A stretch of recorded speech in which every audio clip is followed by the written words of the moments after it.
Hello. You're tuning to another episode of TheWunderkindShow. Today's first topic, the Ravens think we're stupid. Look. Guys, it really does bother me how and why the Ravens do what they do, right? Because we sit back as fans, we hope for the best, we set up our hearts for the worst, and we try to put on like our team spirit, all while the team is using that team spirit to their advantage to make us look like fools and idiots. You must be wondering what I'm talking about. I got you. Don't worry. I got you up to date. So the Ravens, the same Ravens that have been quiet about the Justin Tucker stuff, the same Ravens that have been quiet about the Calais Campbell stuff, like the same Ravens that have been quiet on the Derrick Henry stuff and the Lamar stuff, have come out with this saying, breaking down one of the best offensive lines in the league. Y'all not scared of God? Y'all just so freely out here lying the way that you do? You think us for fools. To put something out to say, breaking down one of the best offensive lines in the league, you have no shame. You have no integrity. Maybe it's not as bad as it seems, right? Let me read some of the foolishness in this covering of the Baltimore Ravens. Mind you, this is by and for and from the Baltimore Ravens. Check this out. Season in review. I'm reading this verbatim. The Ravens had 3 new starters along the offensive line at both guard spots and right tackle when the year began. A second-round rookie, Rosengarten, stepped in as a full-time starter at right tackle in week 4, and McCarry moved to left guard. That combination consistently improved and gelled as the season went on and finished as Pro Football Focus 9th best offensive line in the league. I love this part. This is where they're feeling themselves. Baltimore's offensive line proved many of the skeptics wrong, as it helped pave the way for the league's top rushing attack and Derrick Henry's nearly 2,000 yards rushing. It also surrendered just 24 sacks. God. God. You have no shit. You're going to say it only surrendered 24 sacks when we literally seen Lamar Jackson running for his life and making superhuman plays to halt or stop sacks, and you're sitting there saying, good job, guys? Which was the 24 sacks, which was the 3rd fewest in the league. Jesus. Oh, that's a Lamar stat. Just let y'all know that. That's a total Lamar stat. The progress made by Rosengarten and Filet,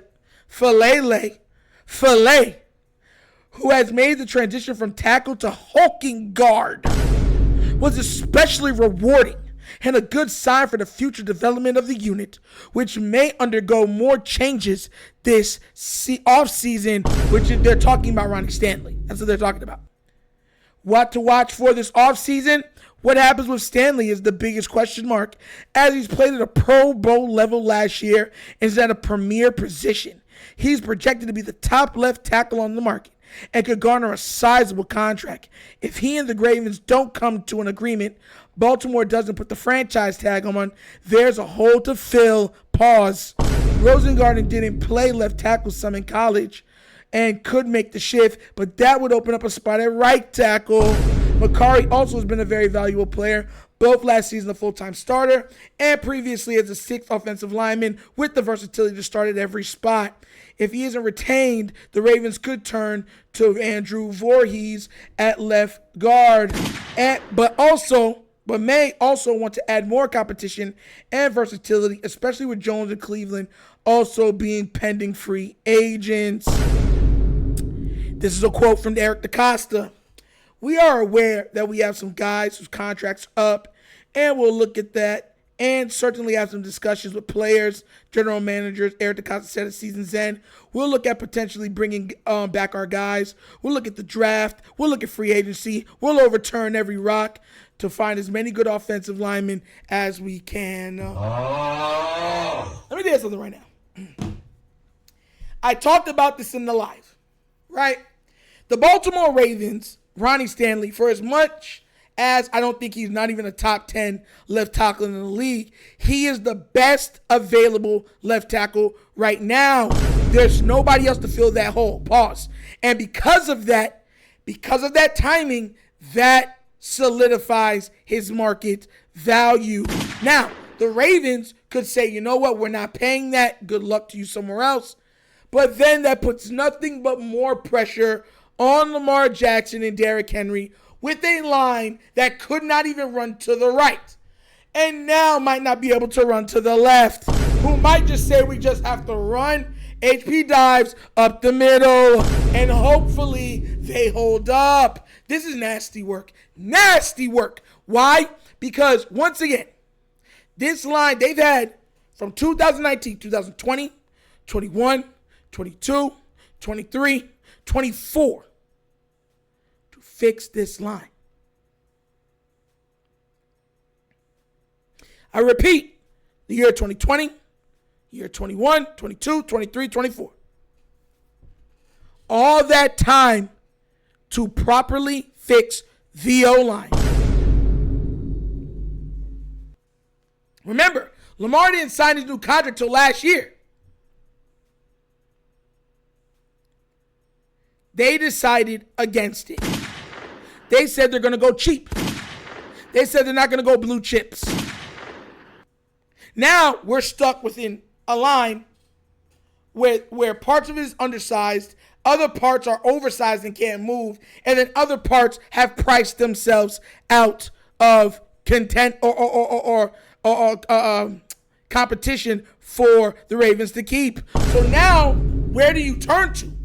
Where do we go?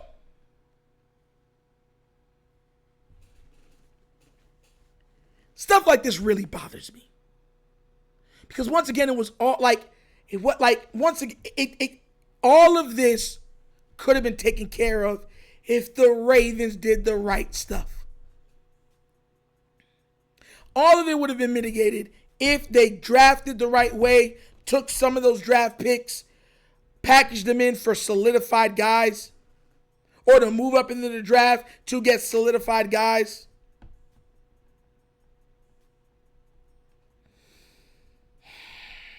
I read that crap to you. Don't they sound like they're so happy with Filet? Voorhees. I'm just tired of it, man. Like, the Ravens have to get to a point to where they're saying, look, we're not good enough. It's time to make moves. The problem is, as long as they are winning all of these games, the 12 wins, 13 wins, 14 wins, nothing's going to change. When Lamar Jackson is healthy, what's his average per win per season? Because 2019, he won 14 games, right? Okay. 2020, I believe he won 11. 2001, 2002, he didn't finish. Last year, he was 13 and 3, right? And this year, he was 12 and 4. It's nasty. Can't take this team sometimes, man. It's like they're so unserious. Who puts up a post like this? Why? Ridiculous. Absolutely ridiculous. But what do you guys think? Did you like that post? Did you think, oh yeah, the offensive line is getting so much better. Filet's looking great. Rosengarten's looking great. Voorhees is looking great. You might not lead Stanley. Linderbaum's always great. Let me know what you think about it down in the comment section, because this sickens me to my stomach. Literally, sickens me. But as always, that's the episode of The Wunderkind Show. Thank you for watching. Y'all know we get down, we have fun, and we laugh. But everything we talk about, we do what? Facts and truth. Please do remember, like, subscribe, hit the notification bell, leave a comment, love the comments. And if you have not done so already, check out the Wonder Kid Show's Patreon. Yes, 3 tiers of content goodness, whatever your consumption, give it a look, give it a try. Let me know what you think. And if you would like to donate to this channel, help out with equipment and such stuff like that, bottom of the screen, QR codes to a Cash App. Cash App located in the description of every video that we do. Name of it is Money Sign, The Wonder Kid Show. Super easy. But once again, it's The Wonder Kid Show. This show, Dr. signing off, and as always, you know my slogan. Peace. And I am out of here. Huh? Yerp. Finish him, Daddy. Not my dad!